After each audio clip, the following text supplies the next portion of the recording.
Hello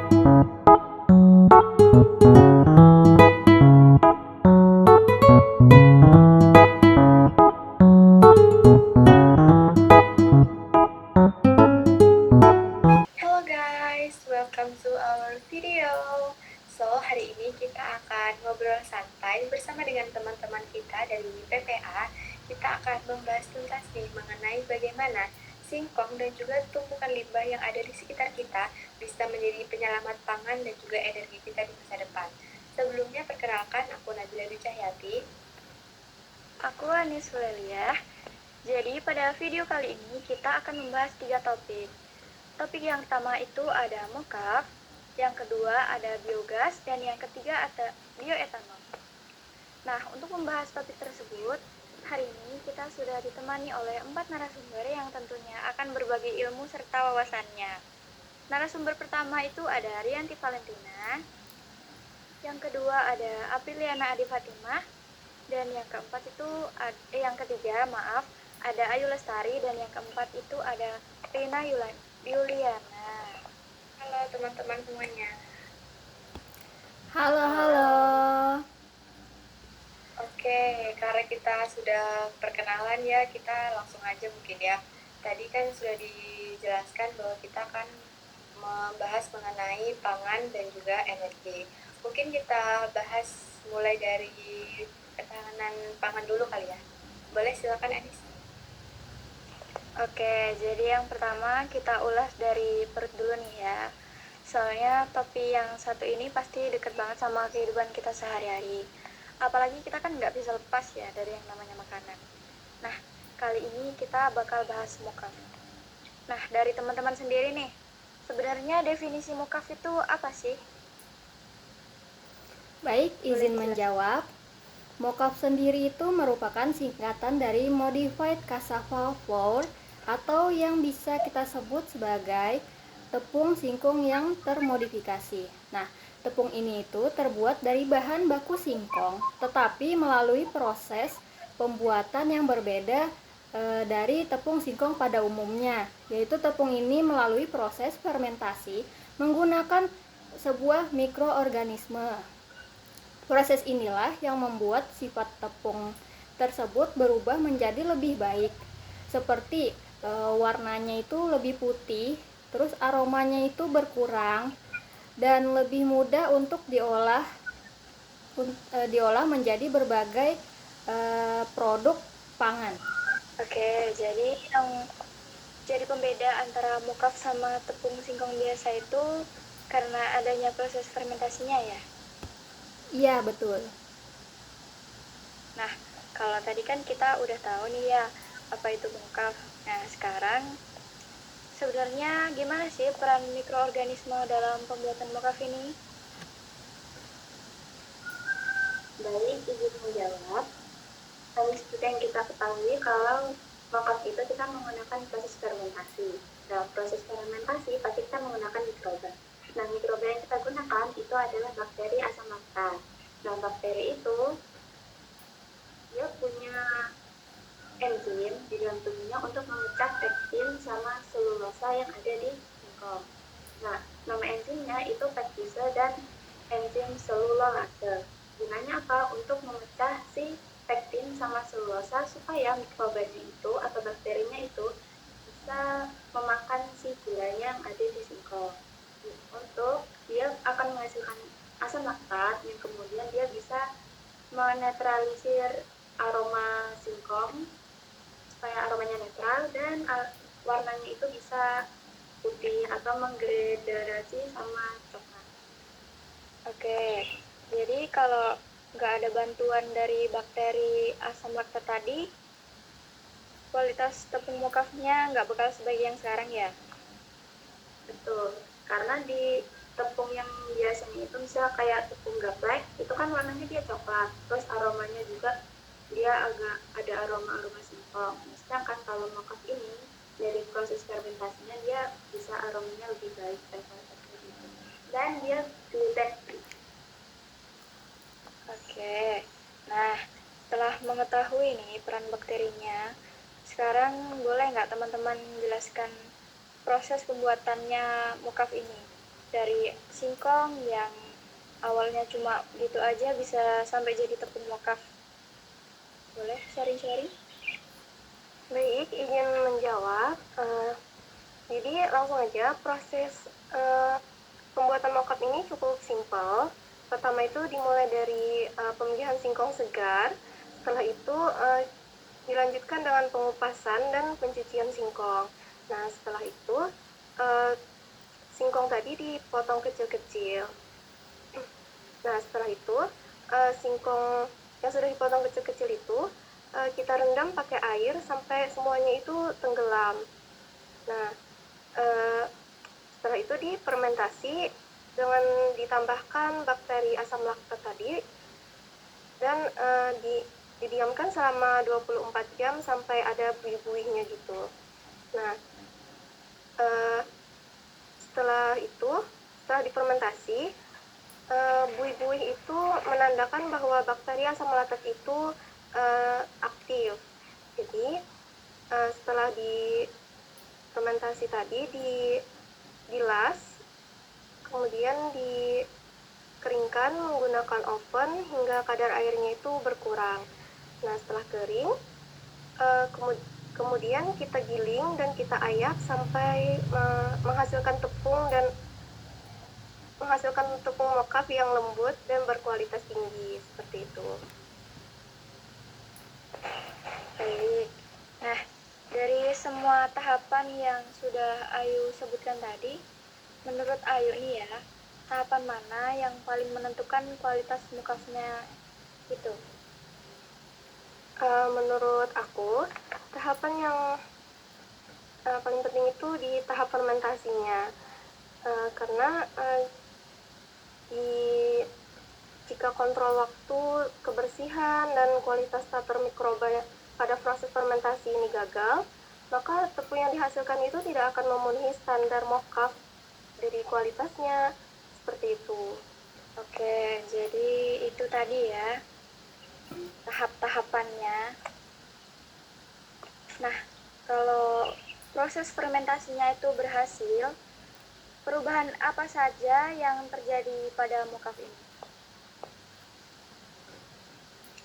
Jadi perubahan yang terjadi pada mokaf itu yang awalnya jadi tepung yang kalau semisal tidak dilakukan proses fermentasi, ia akan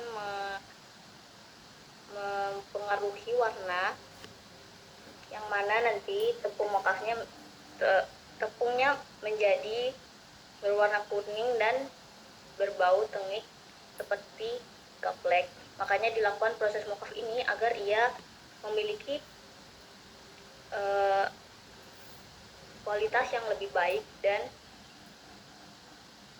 bisa dijadikan sebagai pengganti tepung terigu, seperti itu. Oke, jadi selain lebih berkualitas, ya, mokaf ini juga punya peluang besar ya untuk mengurangi ketergantungan kita terhadap tepung terigu impor. Betul sekali. Menarik ya teman-teman, tepung yang terbuat dari singkong ternyata bisa dibuat mirip dengan tepung yang terbuat dari gandum. Bahkan hasilnya itu ternyata lebih sehat ya daripada tepung yang terbuat dari gandum. Lanjut ya, kita move dulu ke materi ketahanan energi. Di sini ada dua materi, ada dua sesi. Nah, di sesi pertama ini saya mengambil isu mengenai pemadaman listrik bergilir yang saat ini sedang baik diperbincangkan dan juga mendapat opini positif dan negatif dari masyarakat. Dengar-dengar, pemadaman listrik bergilir ini terjadi karena stok batu bara sudah mulai menipis. Nah, batu bara sendiri ini kan termasuk dalam energi tak terbarukan, di mana untuk mendapatkan si batu bara ini kita membutuhkan waktu berjuta-juta tahun. Nah, pertanyaannya, ada nggak sih energi terbarukan yang bisa kita manfaatkan untuk mengatasi permasalahan ini? Baik, izin menjawab. Untuk mengatasi masalah kita tentang sedikitnya nih untuk bahan bakar terbarukan untuk sementara atau mungkin saja di masa depan kita bisa mengganti energi batu bara ini dengan energi terbarukan. Untuk saat ini kita tuh bisa menggunakan energi terbarukan seperti biogas, yang dimana biogas sendiri ini adalah gas yang dihasilkan dari proses penguraian atau pembusukan bahan-bahan organik yang seperti contohnya itu kotoran ternak, lalu ada sisa-sisa tanaman, sisa-sisa sayuran bekas rumah tangga, atau maupun limbah organik seperti limbah-limbah pabrik. Contohnya kalau dari pabrik sawit sendiri itu ada pome. Nah, lalu sampah-sampah atau bahan-bahan organik ini tuh nanti diolah oleh organisme dalam kondisi tanpa oksigen atau bisa kita sebut anaerobik. Nah, gas yang nanti dihasilkan itu kemudian dapat dimanfaatkan sebagai sumber energi terbarukan untuk menggantikan batu bara sendiri atau mungkin membantu agar kita tidak terlalu nggak terlalu tergantung gitu loh sama batu bara itu sendiri. Nah, misalnya biogas ini bisa kita gunakan untuk menghasilkan listrik atau bahkan untuk memasak untuk kebutuhan sehari-hari. Nah, berarti kita bisa ya memanfaatkan limbah dan kotoran untuk menjadi biogas ini. Apalagi selama ada kehidupan, pastinya limbah dan juga kotoran ini pasti selalu ada. Makanya biogas ini disebut sebagai energi terbarukan. Oke, selanjutnya mungkin proses pembuatannya kali ya, limbah apa yang bisa digunakan, terus proses pembuatannya dari awal sampai jadi gas itu seperti apa, berapa lama waktu dibutuhkan. Boleh salah satu menjawab? Baik, izin menjawab. Karena sebelum kita mengolah produksi, mengolah dari prosesnya itu, kita harus tahu juga standar operasional prosedurnya itu seperti apa. Nah, jadi kan kita menggunakan mikroba. Nah, mikrobanya itu dia anaerob. Sehingga karena anaerob itu kita harus yang memerlukan tempat yang kedap udara. Nah, kemudian karena kedap udara itu si biogasnya itu nanti bakalan menghasilkan gas-gas kayak metana, kayak karbon dioksida, air, bahkan hidrogen sulfida yang sifatnya korosif. Nah, yang kita perlukan itu adalah gas metananya. Nah, gas metananya ini kalau misalkan dia keluar ke udara dan tempatnya terbuka, dia bisa mempengaruhi efek rumah kaca. Nah, itu kan sangat berbahaya sekali ya, makin panas di bumi.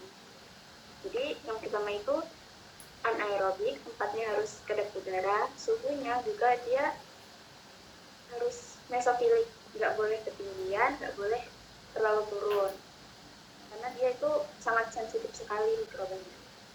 Dan konsistensi makanan, dari yang disebutkan oleh Rianti tadi, makanannya kan ada yang dari karbon, yang buat seperti limbah-limbah organiknya, dan nitrogennya seperti kotoran ternak. Oh, berarti ini kondisinya ya, kondisi yang yang kita perlukan untuk mikrobanya ini bekerja secara maksimal, betul? Betul. Mungkin prosesnya, boleh proses pembuatannya? Baik, izin menjawab. Untuk pembuatan biogas ini kita bisa menggunakan 3 bahan saja. Yang pertama itu limbah sayuran, terus eceng gondok, dan yang terakhir itu kotoran ternak.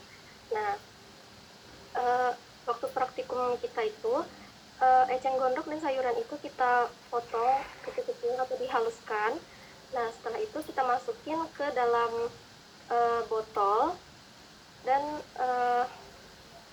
kita timbang dulu tuh mau seberapa eceng gondok sama sayurannya, terus seberapa juga berat kotoran ternaknya tadi. Nah, setelah itu kita tambahin air dan kita kocok-kocok sampai semuanya itu terlarut. Nah, setelah itu kita tutup lubang botol itu menggunakan balon untuk menangkap gas metananya tadi, dan kita diamkan selama kurang lebih 2 minggu. Nah, setelah 2 minggu baru kita cek untuk mengetahui apakah ada gas metananya itu, seperti itu. Oke, terima kasih. Nah, untuk manfaatnya sendiri, selain menjadi energi, ini bisa dimanfaatkan untuk apa nih? Mungkin dari ampasnya, itu kan pasti ada ampasnya ya? Karena yang dipakai untuk energi kan tadi hanya gasnya saja. Silakan. Baik, jadi untuk ampasnya itu kita bisa gunakan ulang sebagai pupuk organik untuk tanaman dan pupuk organik ya seperti itu.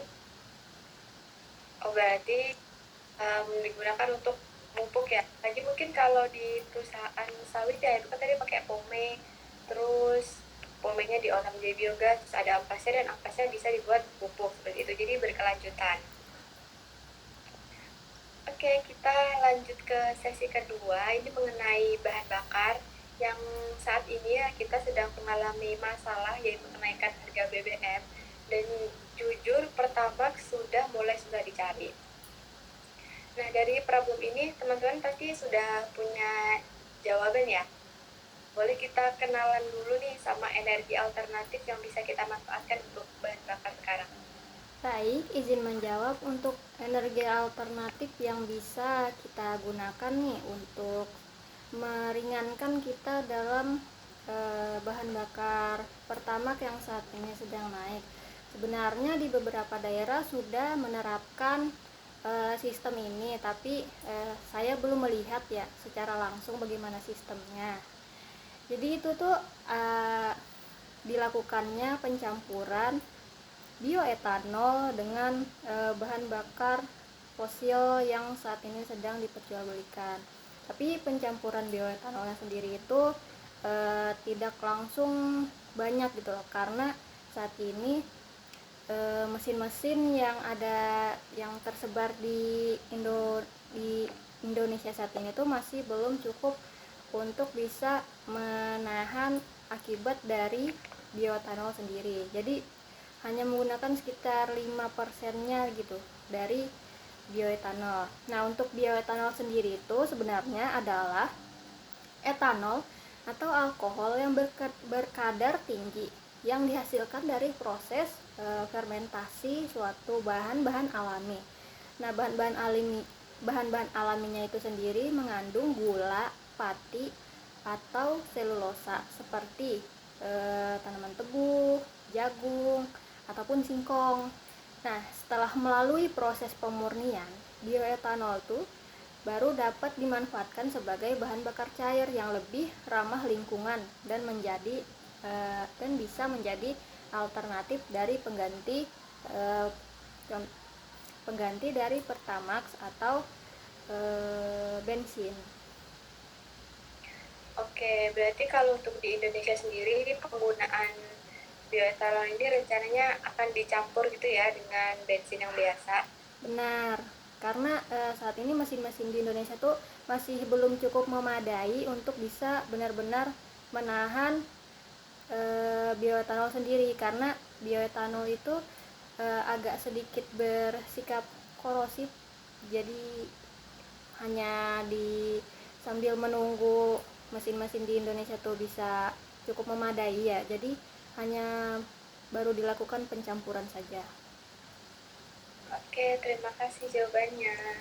Karena kita sudah kenalan nih sama bioetanol, selanjutnya kita akan membahas mengenai proses pembuatannya. Boleh salah satu menjelaskan?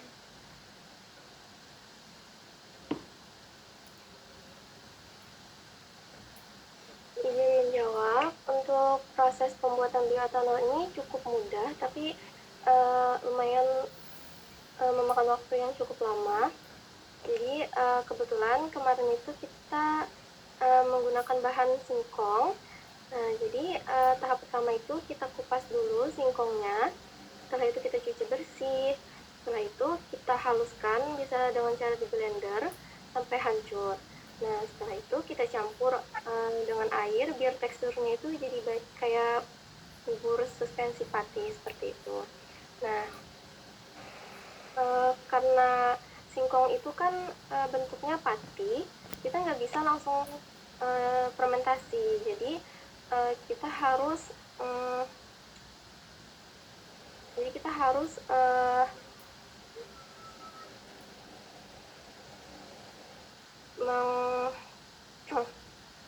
memotong rantai gulanya itu dulu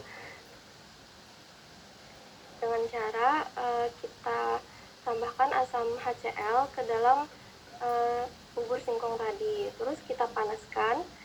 Nah, kombinasi asam HCl dan suhu panas ini tuh fungsinya buat menggunting rantai pati yang panjang tadi biar pecah jadi gula sederhana atau glukosa. Setelah itu, karena harus dikasih HCl kan cairannya itu jadi asam. Nah, pH-nya itu jadi drop. Kalau ditambahin ragi langsung, itu raginya bisa mati keracunan asam. Jadi kita netralin dulu pH-nya itu pakai larutan basah sampai dapat pH yang ideal sekitar 4,5 sampai 5,5 biar pas buat tempat tinggal si ragi tadi. Nah, setelah itu kalau suhunya itu udah dingin dan pH-nya itu udah aman, baru kita masukin raginya tadi. Terus kita masukin ke dalam botol lagi. Kemarin itu kita menggunakan botol, terus ditutup rapat menggunakan balon juga, dan didiamkan 5 sampai 6 harian gitu. Nah, di tahap ini tuh si ragi tadi akan memakan glukosa hasil guntingan HCl tadi, lalu mengubahnya jadi alkohol dan karbon dioksida. Nah, setelah itu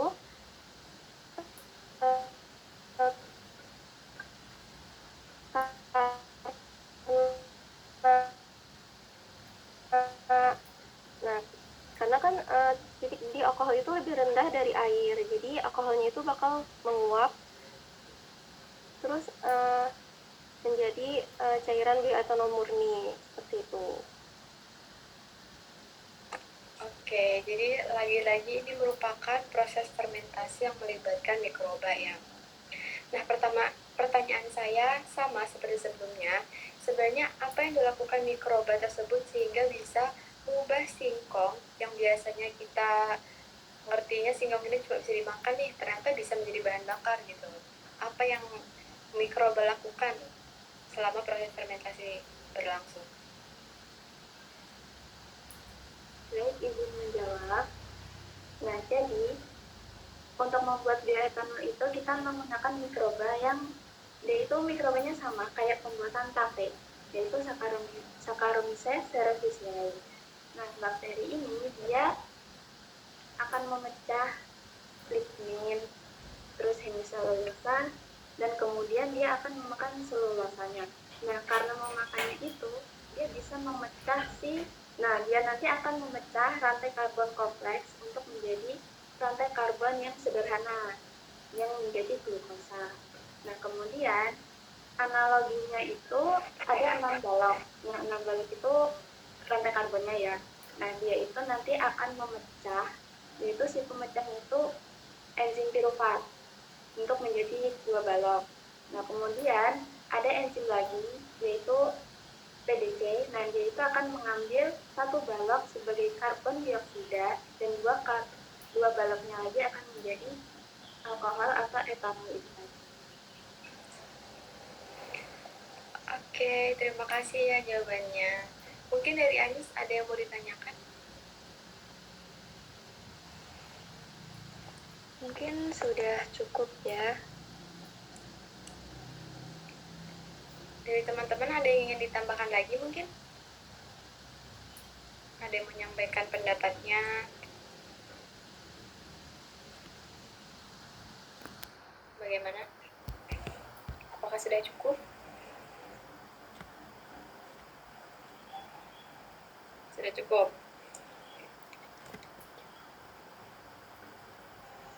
Artinya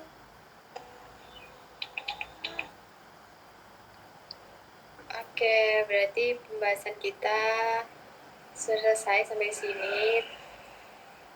Saya mengucapkan terima kasih juga kepada rekan-rekan teman-teman yang sudah menjawab pertanyaan dari kami para host.